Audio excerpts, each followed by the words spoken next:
할렐루야.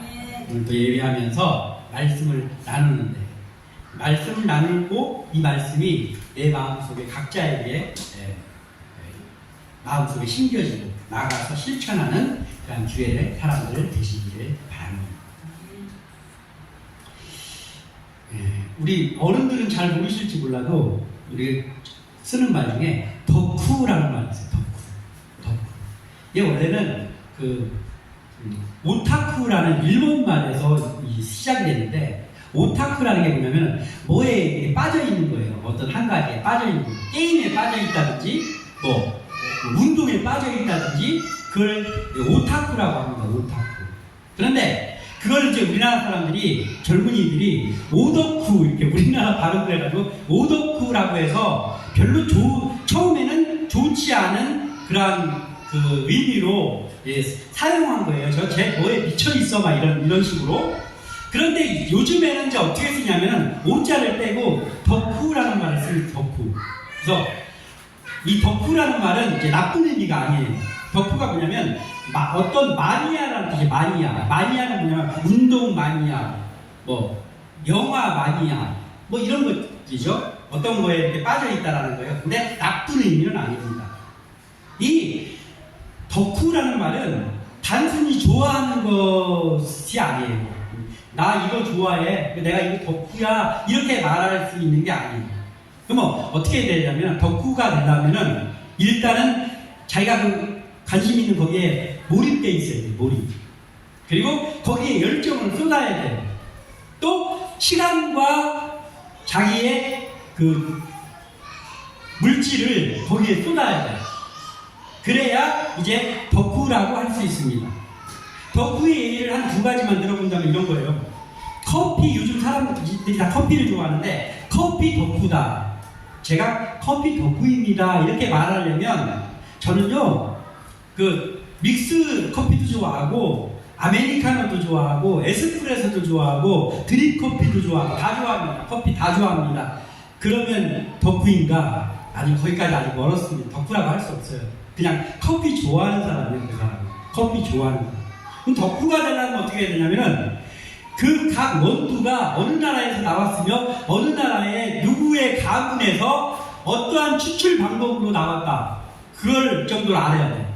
그리고 그걸 아는 거에서 넘어서 자기가 다 그걸 제조할 줄 알아야 돼요. 드립도 할 줄 알고 다 할 줄 아는 거예요. 그 정도 되면 커피 덕후다 할 수 있습니다. 영화 덕후 어떻습니까? 영화 덕후, 제가 어지간한 영화는 다 봤고요, 1000만 넘은 영화는 무조건 다 봤고, 뭐 좀 유명하다는 영화는 다 봤습니다. 그 영화 좋아하는 사람이 덕후는 아닙니다. 영화 좋아하는 사람이죠. 덕후가 되려면 어떻게 되냐? 영화 다 본 건 물론이고 그 감독이 누구면서 그 감독의 또 다른 작품이 뭐가 있고, 그리고 어떠한 방식으로 연출을 했고 촬영 기법은 뭐를 사용했고 다 알아야 돼. 줄줄 깨고 있어야 돼. 그러면 이 사람이 영화 덕후다라고 할 수 있죠. 이런 것들이 덕후입니다. 그러면 이걸 가져와가지고 우리가 듣고 싶은 말이, 저는 그 소리를 듣고 싶은 사람이라 그 말을 많이 사용하거든요. 그리스도인입니다. 그리스도인. 근데 이 그리스도인은 그러면은 덕후가 좀 돼야 될 것 같아요. 그리스도인도. 뭔 덕후가 돼야 되냐? 예수 그리스도인이라고 하면 예수 그리스도의 덕후가 되어야 된다는 거예요. 덕후가 뭐라고 했어요? 거기에 몰입해야 돼요. 그리고 열정을 쏟아야 돼요. 내 물질과 내 시간을 다 투자해야 돼요. 그래야 덕후예요. 내가 그리스도인인데 일주일에 교회 한 번 와서 따닥 예배 드리고, 수요일에 나가서 예배 따닥 드리고, 그리고 나가서 자기 생업에만 열중하면서 살면 사실 덕후는 아니잖아. 덕후 아니고 교회 다니는 사람이지. 덕후는 뭐예요? 예수 그리스도 덕후는 뭐예요? 일상생활에 있어서도, 직장에 나가서도, 내 가정생활 가운데에서도 예수님께 몰입돼야 돼. 예수님께 열정을 쏟아야 돼. 예수님께 내 물질과 내 시간을 투자해야 돼. 그래야 내가 예수 그리스도 덕후. 그러면 그때 내가 그리스도인 조금 부족하나, 조금 그리스도인 같구나 라고 할 수 있죠. 왜 이렇게 해야 되느냐? 왜 우리가 예수 그리스도의 덕후가 돼야 되느냐? 우리가 누굽니까? 하나님의 긍휼과 하나님의 은혜로 말미암아서 신분이 바뀐 사람들이잖아요. 우리가 예수를 믿기 전에 신분은 뭐였냐면 성경에서는 마귀의 자녀다라고 합니다. 마귀의 자녀. 죄로 인해서 마귀의 자녀였어요. 예수 믿기 전에는. 그런데 우리 신분이 바뀌었어요. 아니 정확히 말하면 신분이 회복됐어요. 죄 짓기 전 아담과 하와의 상태. 하나님이잖아요. 하나님의 자녀. 우리가 긍휼과 은혜로 하나님의 자녀로 신분이 회복되었습니다. 근데 긍휼과 은혜로 그렇게 됐다고 하는데 긍휼이 우리가 뭐냐? 한글 이 국어 사전에도 나오는 뜻으로 긍휼이 뭐냐면요. 불쌍히 여겨서 돕는다 이런 뜻이에요. 불쌍히 여겨서 돕는다. 그런데 성경이 말하는 긍휼, 우리가 지금 말하려고 하는 긍휼은 그런 긍휼이 아니에요. 그냥 아이고 불쌍해라. 아이고 여기 쌀한푼에 갖다 주고. 아이고 불쌍합니다. 10만원 도움 주고. 그런 긍휼이 아니라. 성경이 말하고 있는 긍휼은 어떤 긍휼이냐? 말씀이 말하는 긍휼은 이런 거예요. 용서를 절대 받을 수 없는 죄인이 용서를 받는 거예요. 이게 성경이 말하는 하나님의 긍휼이에요. 하나님의 긍휼. 우리가 용서를 절대라는 것은 길이 없어요. 용서를 절대 받을 수 없는 죄인인데 하나님이 용서를 해주신 거예요. 이게 성경이 말하는 긍휼이다. 그러니까 그냥 불쌍히 여겨서 돕는 국어사전에 나온 긍휼하고는 비교가 안 돼요. 우리가 이러한 긍휼을 맛본 사람들입니다. 그게 덕후가 돼야죠. 덕후가 돼야죠. 그거를 받았는데 우리가 그냥 예배에 와서 이렇게 예배 한 시간 드리고 나가서 우리 생업에만 종사하면 안 된다. 그리고 하나님이 그 긍휼을 도저히 용서받을 수 없는 사람을 용서하는 그 긍휼을 우리에게 주기 위해서 사용하신 방법이 있는데 그게 은혜라는 은혜. 은혜도 마찬가지예요. 옛날에 그 옛날 이야기에 보면은 은혜 갚은 까치, 뭐 은혜 갚은 호랑이 이런 거 있잖아요. 어떤 사람이 나를 살려줬더니 덫에 걸렸는데 살려줬더니 호랑이가 너무나 고마워가지고 새벽에 한 새벽 2시쯤에 짐승 잡아가지고 마당에다가 갖다 놓고 갖다 달라고 이런 거. 그 호랑이가 은혜 갚을 수 있었잖아요. 그죠? 은혜 갚을 수 있었어요. 그런데 하나님이 우리에게 긍휼을 우리에게 주기 위해서 사용하신 은혜는 우리가 갚을 수 있는 은혜가 아니라 죽었다깨라도 못 갚는 은혜란 말이에요. 그 은혜라는 방법을 사용해서 우리에게 긍휼이 임하게 했습니다. 8절에 읽어보겠습니다. 8절 시작. 너희는 그 은혜에 의하여 믿음으로 말미암아 구원을 받았으니 이것은 너희에게서 난 것이 아니요 하나님의 선물이라. 아멘. 자, 우리가 은혜로 구원을 받았는데 은혜는 우리의 공로가 아니라는 거예요. 우리의 공로가 1%도 없어. 1%도. 그러면서 뭐라 그랬어요? 선물이란 하나님의 선물. 선물이라는 건 뭐예요? 나하고 얼마씩 더치페이 하듯이 5대5로 내서 한다는 게 아니에요. 그냥 주신 거예요. 거저. 선물 거저 주신 거예요. 하나님이 구원이라는 선물을 우리에게 값없이 그냥 선물로 주셨는데 우리의 공로가 단 0.1%도 들어가지 않고 하나님이 그냥 주셨다. 그게 하나님의 긍휼입니다. 근데 왜 줬냐? 우리가 한 역할이 하나 있긴 합니다. 그 역할을 뭐라고 말했냐면은 방금 읽은 8절에는 믿음으로 말미암아 구원을 받았으니 이렇게 기록했습니다. 믿음으로 말미암아. 그러니까 우리를 그 은혜를 왜 주셨냐면 믿음으로 말미암아 주셨다는 거예요. 이 믿음이 뭐예요? 날마다 우리가 말하는 예수 그리스도를 구주로 고백하고 영접하고 하나님을 아버지로 부르는 자, 이 사람에게 이걸 믿는, 네가 그걸 믿느냐? 내가 너에게 구원을 주겠다. 값은 없어. 아무것도 안 내도 돼. 내가 너에게 더 줘주겠다. 이게 믿음으로 말미암아입니다. 구원은 오직 믿음으로 말미암아 받습니다. 우리가 이걸 잘 알아야 돼요. 우리가 이것을 확실하게 모르면 어떤 게 있냐면요, 자꾸 무슨 행위를 해가지고 내가 구원 받은 것 같다가 안 받은 것 같다가 해가지고 내가 뭘 자꾸 하려고 해요. 아니라 믿음으로 구원 받았습니다. 충분합니다. 믿음 하나. 그렇지만 그럼 구원 받아서 믿음으로 충분합니다. 구원 받았습니다. 그런데 그 구원 받은 자답게 살아야 될 거 아니야. 구원 받은 자니까 그리스도의 덕후로 살아야 될 거 아니에요.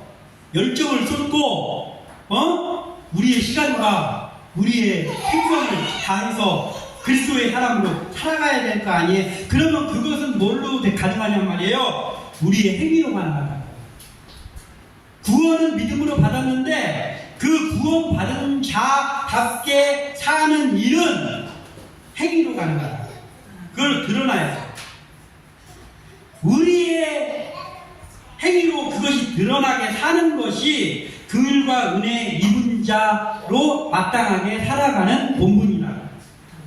오늘 이 말씀을 통해서 우리가 긍휼과 은혜로 구원받은 자답게 하나님의 영광을 드러내, 그리고 사람의 영혼을 사랑하는 데 몰입하고 열정을 쏟고, 그리고 그것에 우리의 시간과 우리의 물질을 투자하면서 거기에 우리의 삶을 불태우는 덕후가 되시기를 소원합니다. 긍휼과 은혜 덕후, 그리스도 덕후. 첫 번째로 우리가 살펴봐야 될 것은 긍휼히 여기는 자로 살아가야 된다. 긍휼히 여기는 자로 살아가야 된다.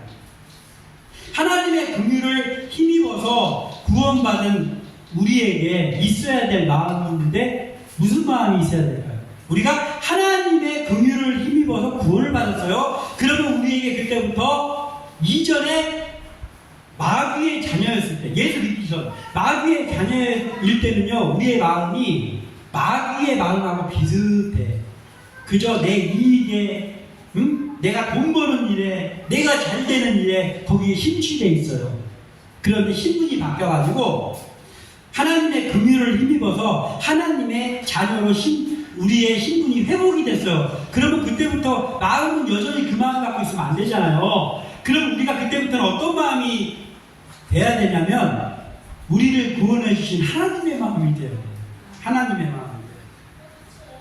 그래서 예수님께서도 여기에 대해서 많이 말씀을 하셨는데 그 중에 하나가 뭐냐면 마태복음 5장 7절 산상수훈에 팔복을 예수님께서 말씀을 하실 때 5장 7절에 이렇게 말씀하셨습니다. 긍휼히 여기는 자는 복이 있나니 그들이 긍휼히 여김을 받을 것이니요. 아멘. 예수님께서 이렇게 말씀하셨어요. 자, 긍휼히 여기는 자는 복이 있나니, 여기서 긍휼히 여기는데 뭘 긍휼히 여겨요? 이웃을, 사람을 너희들이 하나님의 마음을 가지고 긍휼히 여기잖아? 그러면 긍휼히 여김을 받을 것이며, 이거 뭐예요? 사람이 긍휼히 여겨준다는 거예요? 아니. 우리는 사람을 향해서 긍휼히 여기면서 살면 하나님이 우리를 긍휼히 여겨주신다는 거예요.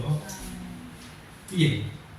그런데 우리가 사람을 하나님의 마음으로 긍휼히 여기는 그 마음이 죄성이 있는 인간의 본성으로 이게 가능합니까? 안 가능해요. 예? 금방 막 잘해줬다가 그 사람이 나한테 서운한 일 조금만 하잖아요? 그러면 팽 돌아서가지고 미워가지고 막 흘기고 눈을기고 그러잖아요, 사람이. 그런 마음 가지고 긍휼히 여기는 자로 사는 게 가능하단 말이에요. 안 가능해.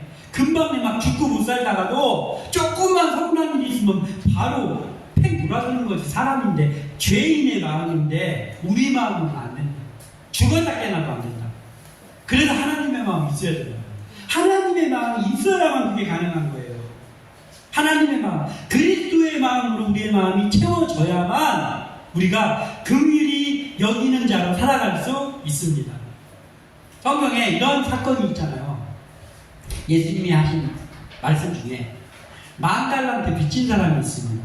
10,000달란트 빚진 사람이 10,000달란트를 뭐 환산해가지고 뭐 그게 요즘 추세로 얼마다 이만큼 대단한 돈이다 그거 말하려고 하는 건데 사실은요 갚을 수 없는 그냥 돈이야. 갚을 수 없는 돈. 우리에게 이 적응이 안 되는 돈. 우리가 뭐 1조 원 뭐 이런 거 말하잖아요. 적응이 안 돼. 1조 원이 대단하다는 생각 자체가 안 들어. 왜냐면은 적응이 안 되는 금액이잖아요. 1조 원이. 그런 돈이에요. 그런 돈. 1만 달러인가? 그걸 빚졌어 이 주인한테. 그래서 주인에게 불려왔습니다. 그래서 그 처자식들을 다 종으로 팔고 그리고 그 사람은 감옥에 갇혀. 일평생 갇혀야 돼. 그 사람이 감옥에 갇히고 처자식이 다 종으로 팔려갔는데 이 10,000달란트를 어떻게 갚습니까? 못 갚죠. 더더욱 못 갚아요. 그러니까 스스로는 이것을 갚을 수 없는 상황입니다. 그런데 주인이 그를 불쌍히 여겼어요. 야, 너 그래 네가 이거 어떻게 갚겠냐. 내가 너 불쌍히 여겨가지고 너를 불쌍히 여겨가지고 이게 뭐냐면 하나님의 긍휼이에요. 불쌍히 여겨서 내가 없는 걸로 해줄게. 1달란트 10,000달란트 갚지 마. 이제 안 갚아도 돼. 내가 용서해줬어. 내가 용서해줬으니까 끝난 거잖아. 너 나가서 너 이제 부담 갖지 말고 나가서 열심히 살아라. 그걸 풀어줬어요. 그 사람이 10,000달란트 풀어줬어. 그랬더니 이 사람이 나가다가 이렇게 보니까 저쪽에 어떤 사람이 걸어오는데 자기 친구야. 근데 자기한테 한 몇 년 전에 100데나리온 빚진 사람이야. 그랬더니 이 사람이 야, 놀러 와봐. 너 잘 만났다. 너 얼마나 내가 찾았는지 몰라 내가. 너 언제 네가 꺼간 돈인데 100데나리온 나한테 왜 안 갚아? 100데나리온도 적은 돈은 아니겠지만 10,000달란트하고 비교할 수 없습니다. 그냥 좀 열심히 일해서 갚을 수 있는 돈이에요. 근데 그 사람이 못 갚았어. 그랬더니 멱살 잡고 너 안 되겠다.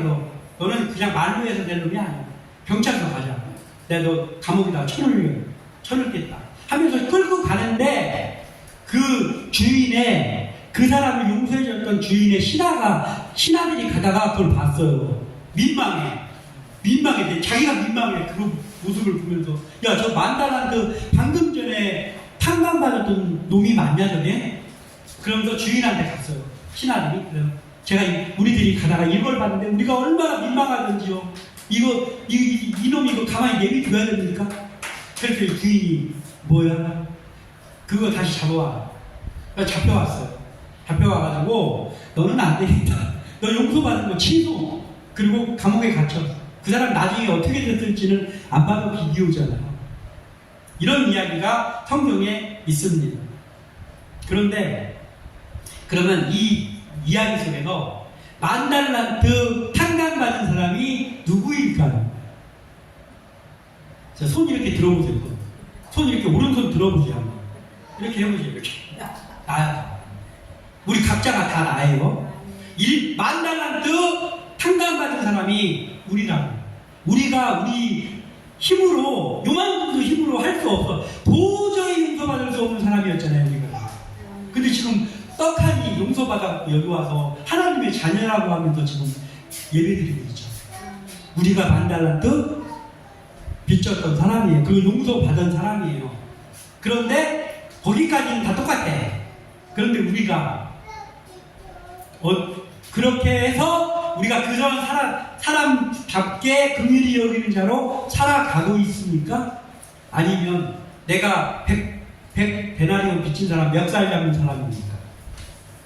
여기서부터는 우리의 삶이 갈려요.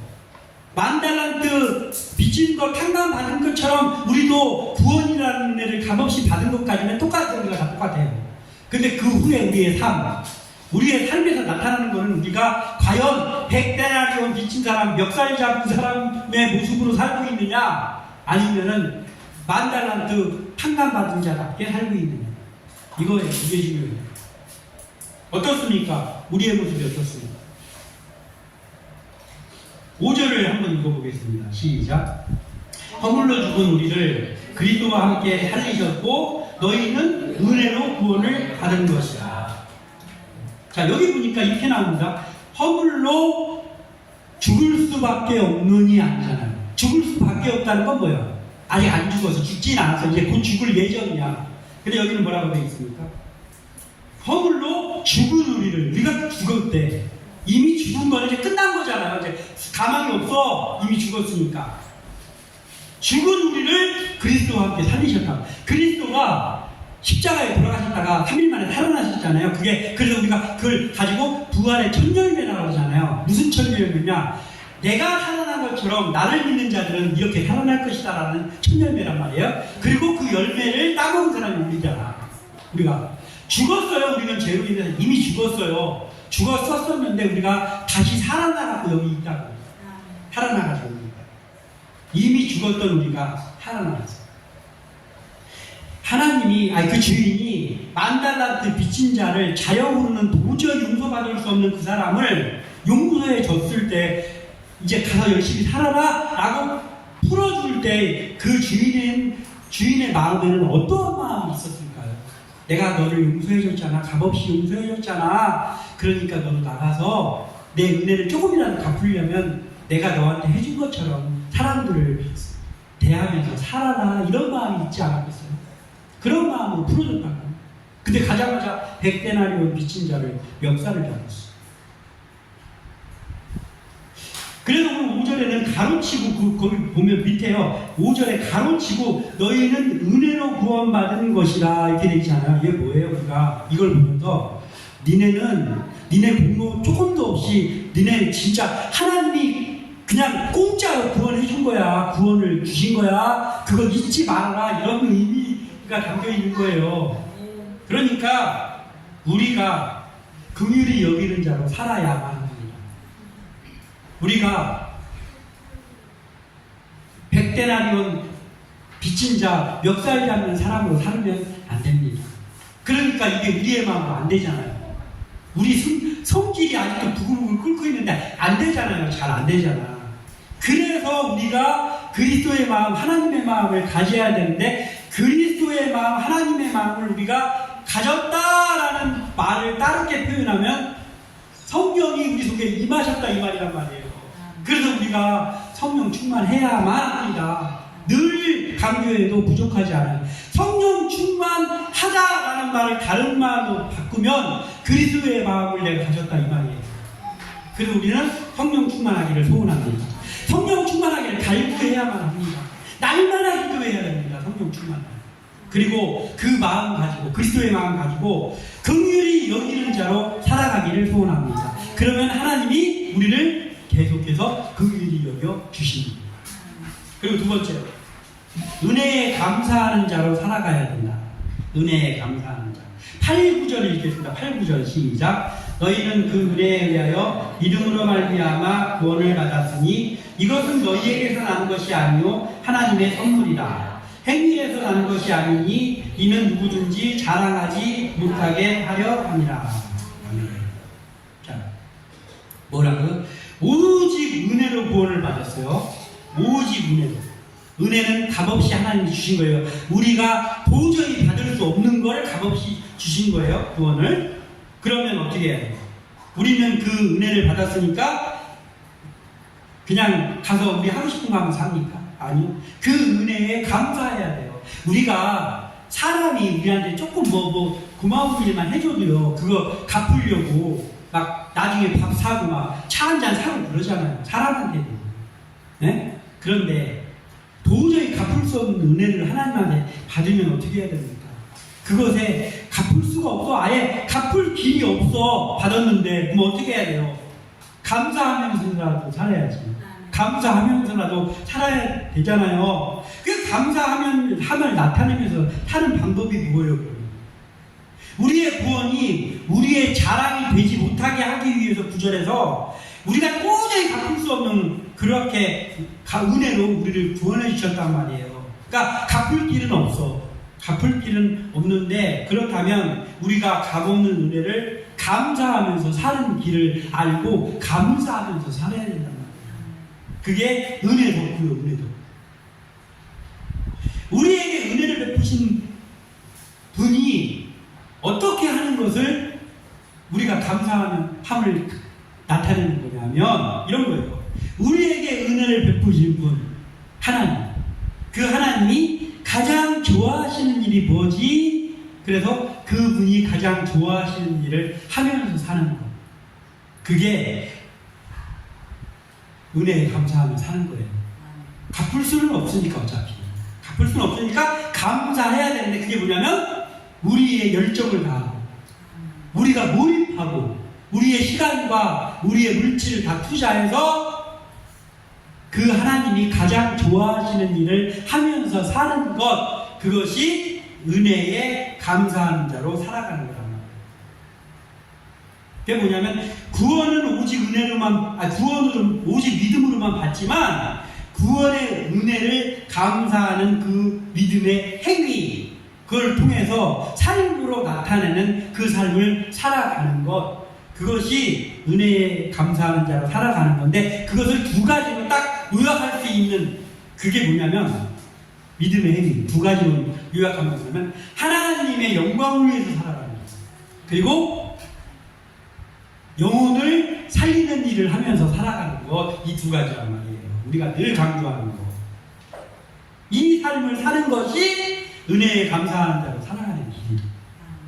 야고보서 3장 25절에서 26절에 또 이와 같이 기생 라합이 사자들을 접대하여 다른 길로 나가게 할 때 행함으로 의롭다 하심을 받은 것이 아니냐. 영혼 없는 몸이 죽은 것 같이 행함이 없는 믿음은 죽은 것이니라. 아멘. 이렇게 기록하고 있습니다. 기생 라합이 있었어요. 이 일단은 직업부터가 별로 좋지 않아. 기생이요, 기생. 기생 라합. 이 기생 라합이 어떤 사람이었냐면요, 이런 사람이에요. 우리하고 똑같은 신분이야. 뭐냐면 절대로 구원받을 수 없는 사람이었어요. 왜냐하면 이스라엘 백성이 아니에요. 가나안에서 살고 있어요. 여리고성에서 살고 있습니다. 구원 탈락 1번입니다. 그리고 여자예요, 여자. 인원수에도 안 들어가. 인원수에 안 들어간 사람입니다. 그리고 또 한 가지 뭐냐면 하나님의 백성인 이스라엘 민족이 곧 있으면은 여리고에 와서 여리고를 함락시킨다고 지금 막 준비하고 있어요. 그리고 하나님이 함께 하시는 싸움이에요. 여리고성은 무너지는 것은 기정사실입니다. 거기 라합이 있습니다. 라합은 소망이 없어요. 도저히 구원받을 수 없는 사람이 라합이에요. 근데 이 라합이 구원을 받았어요. 어떻게 받았냐? 이스라엘 백성이 정탐꾼을 보냈는데 하나님이 참 하나님이라는 걸 라합이 알았어요. 그래서 그들을 숨겨줍니다. 그들을 목숨을 살려줬어요.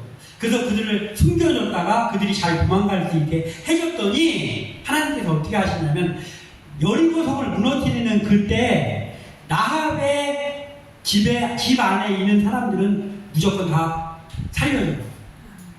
구원해줘라 라고 했습니다.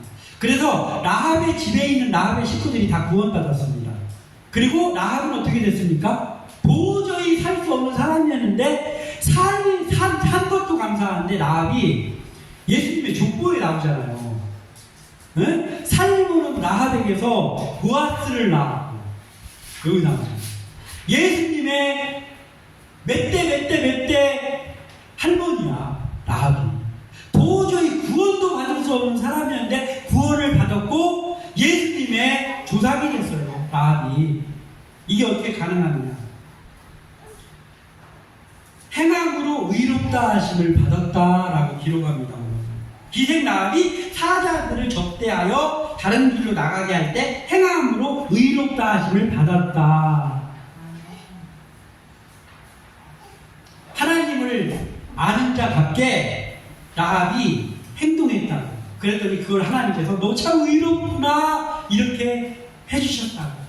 우리도 믿음으로 구원을 받았는데요, 믿음으로 구원을 받았고 우리가 구원받은 자 확신하구나 라고 살아가는 것은 우리의 행동을 통해서 나타냅니다. 그 행동을 통해서 나타내는 게 은혜에 감사하는 삶인데, 그 방법이 하나님의 영광을 위해서 살고 사람의 영혼을 살리는 일을 하면서 사는 거다. 라합이 이거 했잖아요. 사람을 살리는 일을 했어. 그랬더니 하나님께서 나하고 살려주셨어.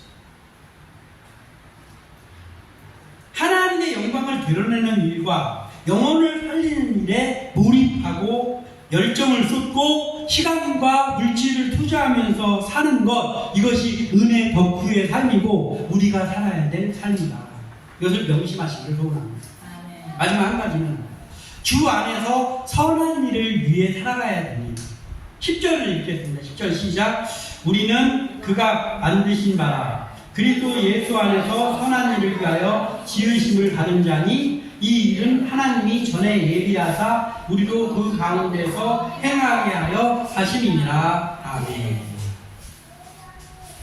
주의 긍휼과 은혜로 구원받은 자는 그리스도 안에서 선한 일을 위해 어떻게 된 사람이냐면 재창조된 사람입니다. 재창조된 사람. 아까 뭐라고 했어요? 우리가 예수 믿기 전에 마귀의 자녀라고 했잖아요. 마귀의 자녀였는데 하나님의 자녀로 리크레이션 됐다. 재창조. 재창조. 그게 우리, 나다. 이런 거예요. 마귀의 자녀에서 하나님의 자녀. 다시. 고린도후서 5장 17절에 그런즉 누구든지 그리스도 안에 있으면 우리잖아요. 새로운 피조물이라 재창조됐다는 거예요. 이전 것은 지나갔으니 옛날 죄인이었을 때 건 다 지나갔으니 보라 새 것이 되었도다. 명백하게 말씀하시고 있어요. 그러면요 긍휼과 은혜로 재창조된 새로운 피조물이면 어떻게 살아야 됩니까? 새 것답게 살아야지. 새 것답게. 옛날 그거 그대로 살면 안 되잖아요. 재창조된 피조물이면 재창조된 새 것답게 살아야 됩니다. 이게 바로 주 안에서 선한 일을 위해 살아가는 거예요. 응? 주 안에서 선한 일은 구원을 얻기 위한 행위가 아니죠. 주 안에서 선한 일을 하는 것은 구원을 받기 위해서 하는 행위 아니에요. 근데 우리가 그렇게 하려고 할 때가 있단 말이에요. 구원을 믿음으로 받았는데 뭔가 부족한 것 같으니까 자꾸 행함으로 뭘 더 하려고 해. 그게 아니라. 예? 그게 아니라. 주 안에서 선한 일 하는 거는 구원을 얻기 위한 행위가 아니에요. 구원을 믿음으로 받아요. 그런데 구원에서 비롯된 열매를 맺으려고 그걸 하는 거예요. 주 안에서 선한 일은 그 열매, 선한 열매, 구원받은 자라고 선한 열매를 맺기 위해서 선한 일을 하는 거예요.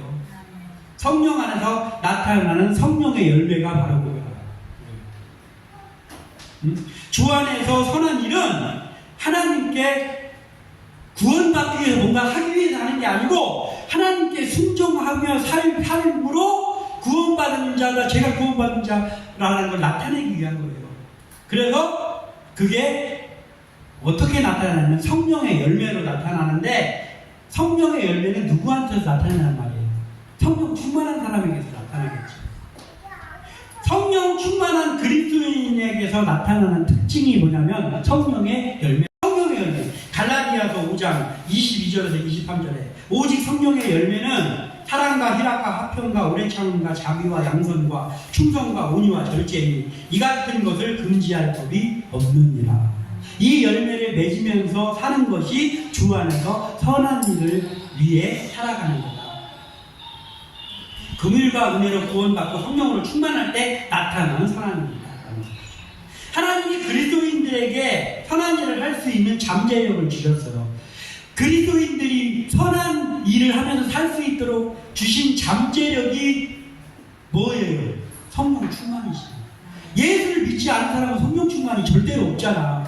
예수를 믿은 사람한테만 성령 충만이 있어요. 내가 성령 충만으로 마음이 채워졌어. 그러면 이제 무한한 잠재력이 이제 준비된 거예요. 뭐 성령의 열매를 맺을 무한한 잠재력이 준비됐어요. 그리고 그걸 삶을 통해서 그 열매를 맺을 때 그게 완성되는 거예요. 뭐가 완성돼요? 그리스도인 덕후로서의 삶이 완성되는 거예요.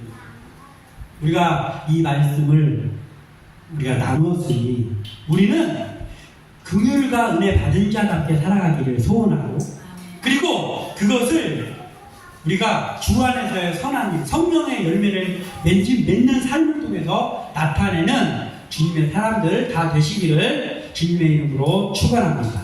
기도합니다.